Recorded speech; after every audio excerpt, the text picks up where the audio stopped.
اعوذ باللہ من الشیطان الرجیم بسم اللہ الرحمن الرحیم اللہم صلی علی محمد وآل محمد۔ مومنین کرام، شعبان المعظم بہت ہی بابرکت مہینہ ہے۔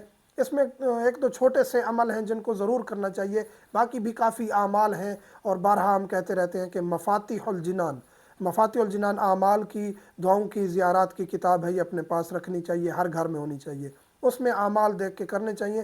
لیکن جو شعبان المعظم کے چھوٹے چھوٹے اعمال ہیں، جس طرح رجب المرجب میں تھے کہ ایک روزہ بھی اگر آپ نے رکھا ہے رجب میں تو جنت واجب ہے، اسی طرح شعبان المعظم، رجب المرجب اللہ کا مہینہ ہے، شعبان المعظم رسول کریم فرماتے ہیں میرا مہینہ ہے۔ رمضان المبارک کو مومنین کا مہینہ کہا گیا ہے۔ شعبان المعظم رسول کریم صلی اللہ علیہ وآلہ وسلم کا مہینہ ہے، اور رسول کریم فرماتے ہیں کہ اس میں روزے رکھنے چاہیے، اور مسلسل روزے رکھنے چاہیے رمضان کے آخر تک۔ لیکن اگر اس طرح پاسبل نہیں ہے تو آپ کم از کم ایک روزہ شعبان المعظم میں ضرور رکھیں، اور اس کی فضیلت یہ ہے، رسول کریم فرماتے ہیں کہ جس نے صام فیہ، جس نے اس شعبان میں ایک روزہ بھی رکھا، وجبت لہ الجنہ، اس پر جنت واجب ہو جائے گی۔ پھر فرمایا کہ جو اس مہینے میں صدقہ نکالتا ہے، صدقے کا اتنا اجر ہے، ثواب ہے، حتیٰ کہ ایک کھجور کا دانہ بھی دیتا ہے تو اس پر جہنم کی آگ حرام کر دی جائے گی۔